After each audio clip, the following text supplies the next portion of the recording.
Pas mbledhjes së qeverisë, ministri për pushtetin vendor Ervin Demo ju përgjigj pyetjeve të gazetarëve lidhur me çështje të ndryshme, përfshirë dhe rikthimin e bordit të transparencës një javë më parë, kur nafta ishte me çmim 217 lekë për litër. I pyetur se çfarë masash janë marrë, Demo tha se sot bordi do të dalë me një vendimarrje. Për sa i përket bordit, ajo që do të ishte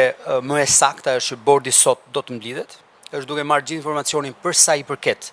lëvizjes së çmimeve dhe mbi të gjitha ndryshimit që ka vetë çmimi i bursës me atë çfarë ne shohim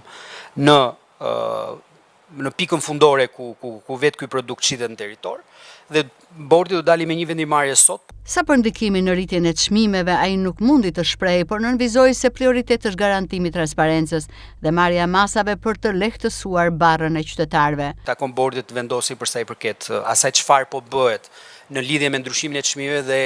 lidhjen e tyre me çmimin e bursës. Nuk mund të flas në detaj për këtë, por do të them vetëm diçka, kuptohet që rritja e çmimit të naftës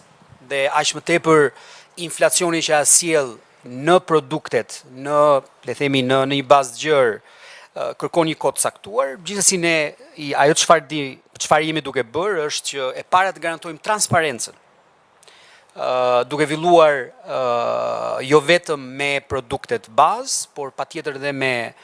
produktet si nafta ose që kanë të bëjnë me energjinë, që ne të garantojmë që mos ketë spekulim në treg, se kjo është gjë e parë që ne duhet kuptojmë. Ne duhet garantojmë që në treg nuk mund të përdoret kjo situatë për të spekuluar në kurrizë qytetarëve. E dyta, patjetër qeveria është e gatshme të marrë masat e duhura kur ne gjykojmë që situata është e tillë që bara për qytetarët ka një impakt jo të vogël, dhe patjetër qeveria do të marrë masat e duhura nëpërmjet bordit të transparencës apo dhe institucioneve të tjera. Qeveria pritet të caktojë sot antarët e bordit të transparencës, strukturë ngritur prej 19 marsit kur çmimi i naftës kërceu në 217 lekë për litër. Prej një jave tashmë duket se në vend është fiksuar çmimi 214 lekë për litër, duke bërë që shqiptarët u drejtohen vendeve fqinje për furnizim. Një tjetër shqetësim madhor vjen nga fermerët, të cilët thonë se me kostot e rritura nga nafta dhe plerat kimik janë të detyruar të lënë toka djerë.